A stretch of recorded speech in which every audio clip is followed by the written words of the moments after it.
are you ready? Windies in the land, just put up your hand. Well, after a full diet of the coloured clothing, we're back with the Whites. Test cricket returns to Sabina Park and indeed the West Indies, and we're back on tour. Hello, everyone. I'm Barry Wilkinson. We look back at the first Test match, West Indies versus Pakistan. We had so much rain in that T20 series. We're just so happy to have some cricket being played, although there was rain as well on day one of this first of two Test match. Let's have a look at the scorecard. The West Indies, they won the toss and they chose to field first. A decision that I think they will be pretty happy with. You look at the scorecard there, the Pakistan team bowled out for 217. A very good knock in the end by Fawad Alam. He's got 4 Test centuries already. This is his first lone 50. He went for 56, had support from Fahim Ashraf for 44. A run-out changed things a lot for the West Indies and Pakistan, who were looking much better at 186 for 5, then lost their last some 5 wickets for some 32 runs, and they fell to 217. Very good bowling then from Jason Holder. He will be on a hat-trick the next ball of the first innings, the second innings there of Pakistan. He got 3 for 26, 3 for 70 for Jaden Seals, and 2 for 47 there for Kemar Roach. The Windies, though, they're not sitting that pretty at close. They're 2 for 2, losing Kieran Powell for duck and Bonner for a golden duck. In fact, Abbas was on a hat-trick. So the captain has a lot of work to do, and so too does Roston Chase and the rest of the West Indies batting, which did not score 200 runs in any innings in the South Africa series. So their batting really has not been good. It's going to be a long, hard struggle and a pretty tough day that they must face on day 2 of this first Test. Well, with me, we've got the big gang back. Tino Best is rejoining, Johnny Barron and Sir Clive Lloyd, the great man himself, the former successful Test captain. Let me start with you first of all, Sir Clive. Honours on day 1 seem to be going West Indies' way, shifted a little bit, but now Pakistan will feel that they perhaps have sung the best after the first day. Yes, I would think it's honours even.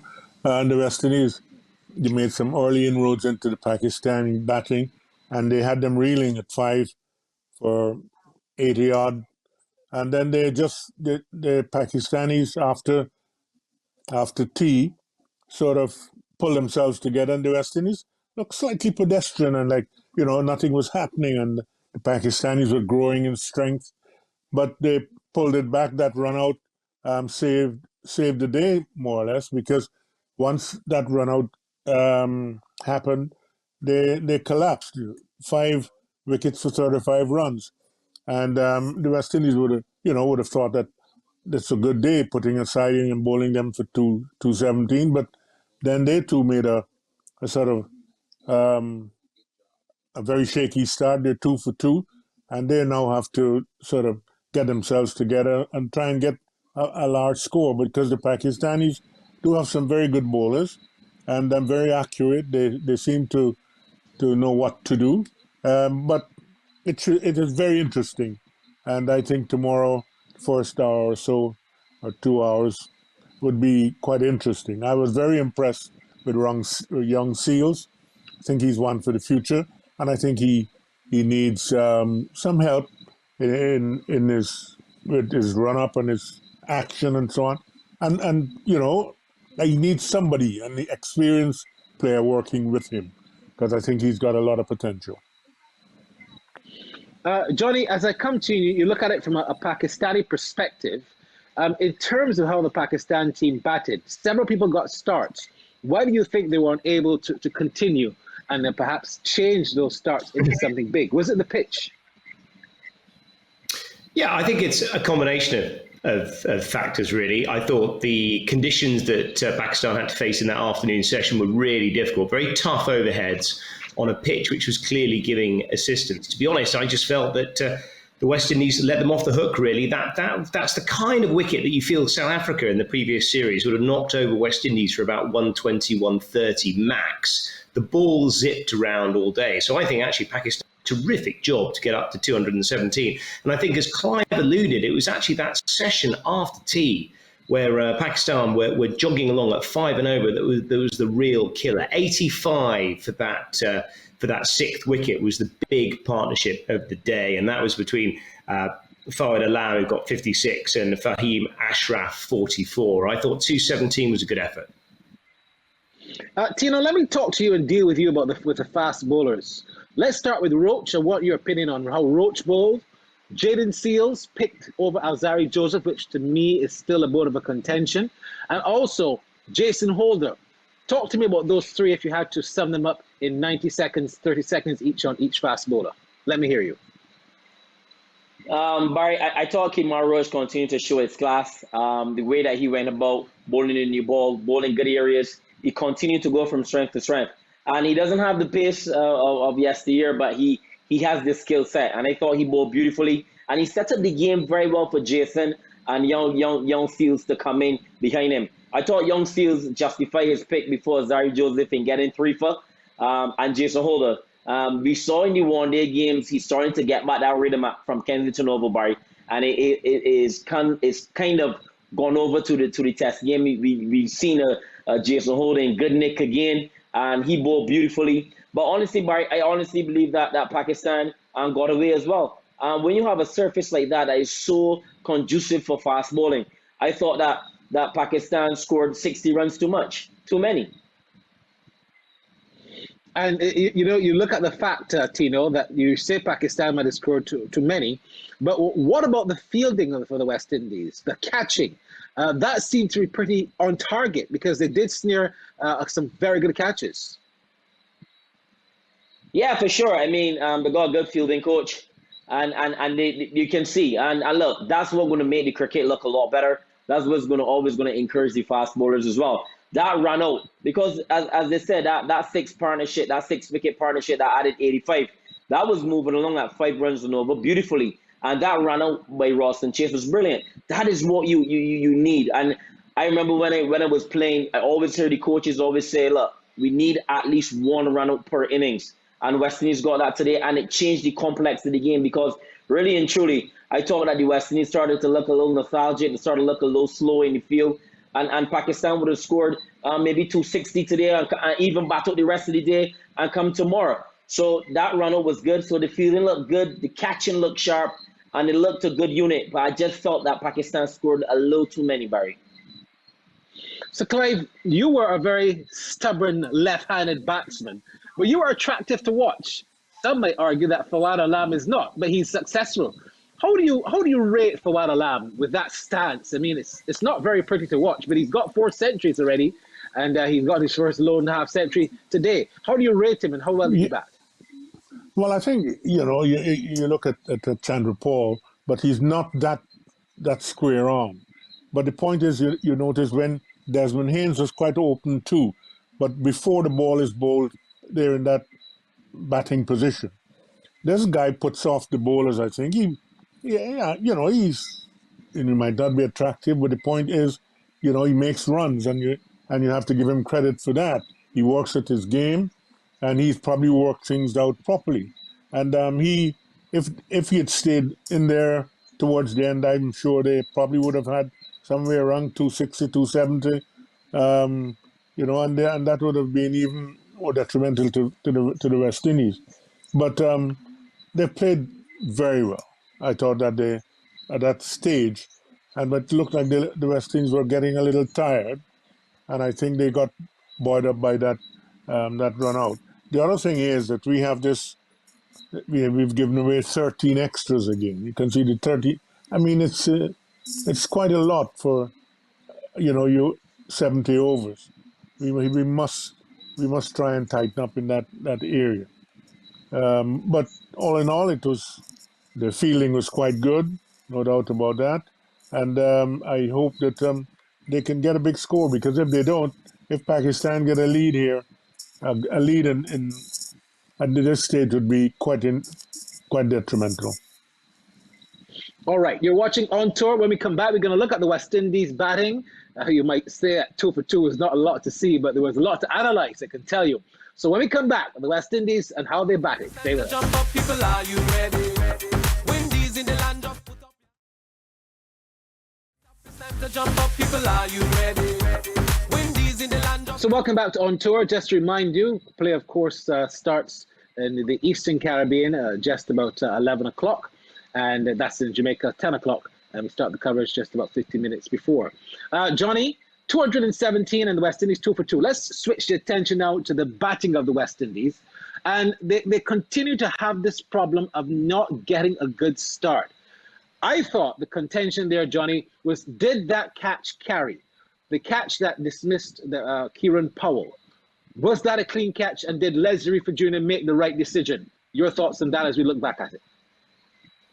Yeah, tough one. They talk about the foreshortening, don't they, of the lens when you see it in two-dimensional, the TV, if you like. And it's a tricky one. It's one of these that many times you see these catches and you see the ball supposedly under the hands under the ball, if you like. And then there's always the potential you feel for grass to be involved, in those scenarios. But in the majority of cases, especially when the soft signal is out, those kind of catches are given. And for me, I think on the basis of the historically, those kind of catches being given, it seemed a fair decision to me.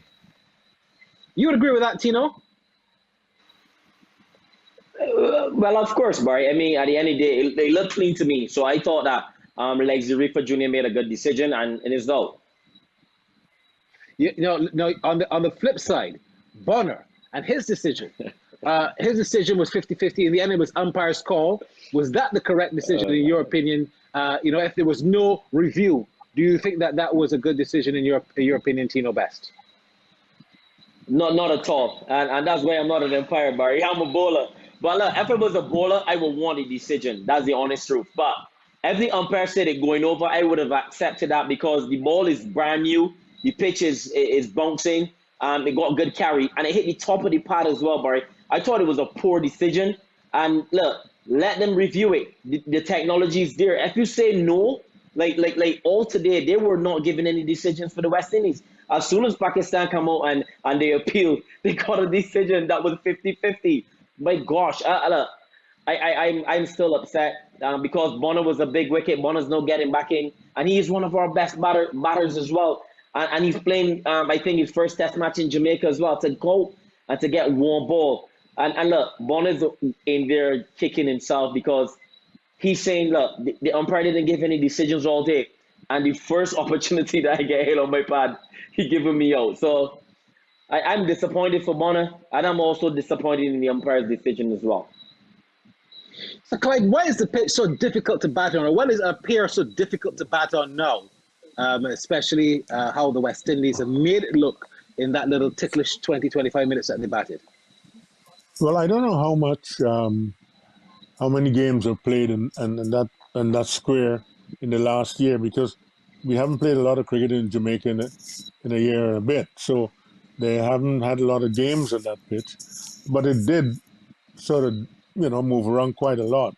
It turned, and I was a little bit worried that I wondered why Warwick can then bowl a few more over to the left-handers instead of just one.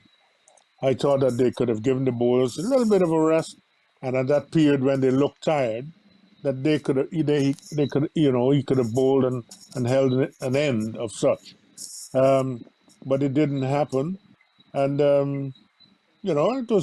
it was sort of disappointing that you have two spinners and they only bowled 2 overs when you had the 5 wickets down. Yeah, I thought that was indeed something very significant. But Yasir Shah, in terms of his bowling, how pivotal is he going to be, Johnny, on this surface? Seeing that the spin was not a main thing for the West Indies, look at poor Jamal Warrican. He hardly bowled. But how much this pitch is going to take to spin? As I asked you that particular question, Johnny Barry.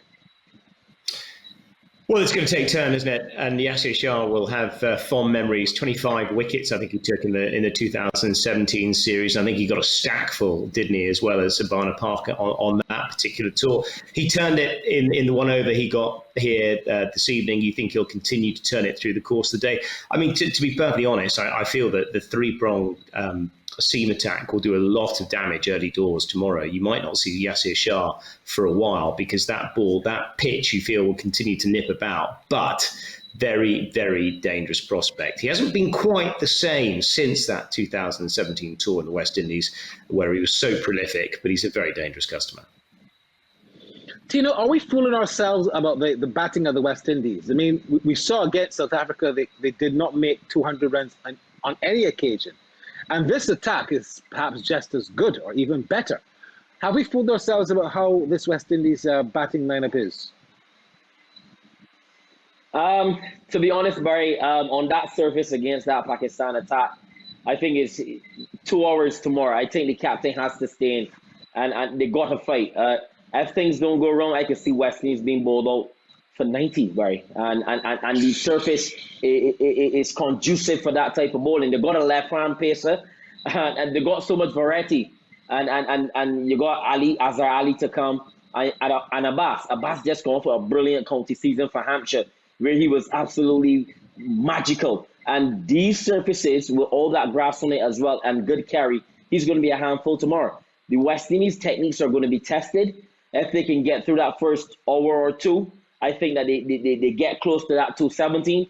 But the game is going to be set up tomorrow in that first hour or two, Barry. If the West Indies crumble, I think this game can be done in 3 days. But if they can get through that initial hour, 2 hours, and get to lunch without loss, or maybe 1 wicket down, I think we got a fight on our hands. I'm going to back the boys, but at the end of the day, you still got to be realistic in terms of how we've been batting. And history shows we haven't scored 200 in the last 4 innings. Well, the last 4 innings, we ain't scored 200. So it's a situation that coming up against this Pakistan attack, we might falter. But I'm going to back the boys. I hope they can pull through and fight. That's what you need. That's what the West Indian people want to see from the team, that fighting mentality. And so, Clive, you back those opinions from Tino Best? Yes, the point is that every time I've played in Sabina, the second day is always the quickest. The wicket is always at its quickest in the second day. So those bowlers will get some bounce, and I hope it doesn't zip around as much, because then it will test our batting ability again. They have one of the best leg spinners around, and they have, as Tino said, they do have a great variety of bowling, and if they get early wickets, they will want to try and get West Indies out as quickly as possible. So it is who handles the situation much better. It will be good. The pace, it will be a bit pacey tomorrow, but I don't know if it will zip around as much. And as I think you said that there's some rain about, so there would be a bit of moisture too. So it always a very interesting day, and I'm sure that there'll be a result in this game. All right, you're watching On Tour. What does Jason Holder think? When we come back, we're going to hear from Jason Holder about his 3 wickets for 26 runs, and also he looks ahead into day 2. Stay with us here on FlowSports. Time to jump up, people, are you ready? Windies in the land of put up. It's time to jump up, people, are you ready? Windies in the land of. All right, so the West Indies about to resume on 2 for 2. Of course, they bowled Pakistan out for 217. The player of the day, I thought, was Jason Holder. 3 for 26. He's on a hat trick, and he certainly bowled very well. Let's hear from him about his thoughts on the day's play. Jason Holder joins me in the Sandals player zone. Jason, first of all, you've had a heavy diet of white ball cricket since you played the last test match. Tell us a little bit about that transition to today's test match.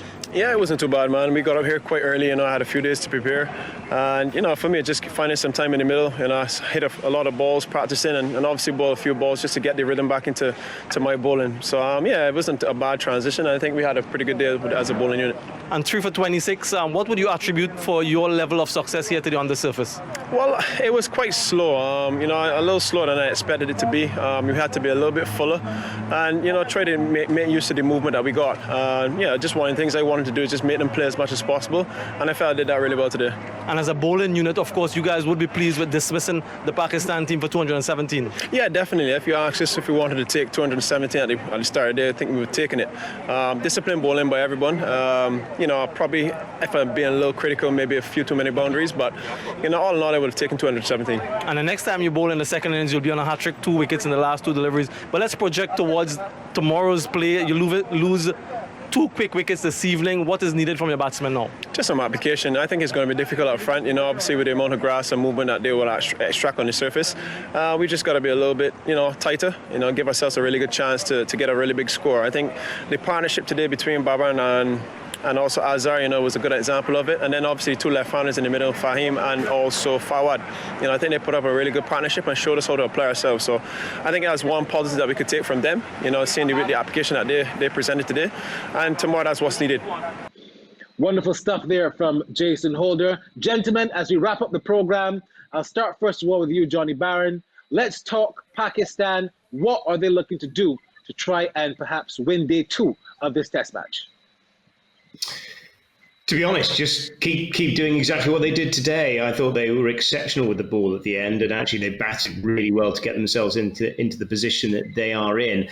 Every ball is going to be an event tomorrow morning, and for the West Indies to get anywhere near 217, they're going to bat out of their skins. But as Tino's alluded, Mohammed Abbas has just bowled out of his skin for Hampshire this year. I commentated on it a couple of times, and he was just absolutely fantastic. Perfect conditions for him, and you feel the rest of the attack will come to the fore as well. It'll be a very tough day and probably a defining day. Tino, your thoughts for the West Indies? Because, the name Abbas was not really up for reckoning. It was all about Afridi. It was all about Yasir Shah. And now Abbas is the man who's come out of nowhere and has looked to be the best of the lot. What must the West Indies do to curtail him and his aggression on day 2? Well, to be honest, Barry, he actually followed to favour and was dropped. But he had such a phenomenal season with Hampshire that he got back into the Pakistan side. And look, the wicket tomorrow, it's green. The weather's in the air, so there's going to be a lot of moisture. And it's going to seam about. And look, Barry, the West Indies are going to be tested. And I hope that the boys can fight through this first 2 hours to lunch. And the thing about it is just play Abbas down the line. Just don't go across. Just play in that V, leave some balls. The ball is going to bounce and carry. Let's hope that we don't get any bad decisions. But I think that the boys can fight through. I back the boys to do well. This is why you play international cricket. This is why you play test cricket, so you can test your skills. It's not a slugfest. It is proper cricket. And this is going to test your mental skills. And this is, once you can win, this is what test cricket is about. Winning sessions, bat sessions. And they got to bat this first session out. So, Clive, if I could have gotten you into the team huddle tomorrow before the match, what message would you give to the West Indies if you were allowed to be in that huddle on day 2? Bat like your life depends on it, gentlemen. That's what I have to say to them. Play every ball on its merit. This is why you're playing test cricket. This is where you come to the fore. This is where you now will be known. Because you're in a dire situation, you're 2 down. And you have batters until about 10, really, to number 10. So you've got to go on. Your skills will come into play. They have good spin. They have a lot of pace. They have swing bowlers. So it will test every aspect of your game. Today or tomorrow is the time you've got to show how good you are, how skillful you are, and if you will be a test cricketer for the future. Put everything into your game tomorrow. Bat your premium, your premium's got to be pretty high. You've got to bat, and the first 2 hours will tell you exactly where you're going. If they lose early wickets, it'll give them some problems. The captain is still there. He's a stayer, and if he's there, shepherding his flock, I'm sure that they can do well, but if they do not want to lose early wickets, if they do, they will be in dire straits. I'm going to record that, and I'm going to send it to the guys tomorrow for some form of inspiration. That was first class. Well said, Sir Clive Lloyd. All right, you're watching On Tour. We've got the West Indies and Pakistan coming up, and then, of course, we'll be back after the match to look at how things went on day 2. Thank you, Johnny. Thank you, Tino. Thank you, Sir Clive. It's now on to cricket. Bye-bye for now. West Indies. That's right. We are the West Indies. Turn it up to the top. It's time to jump up. People, are you ready?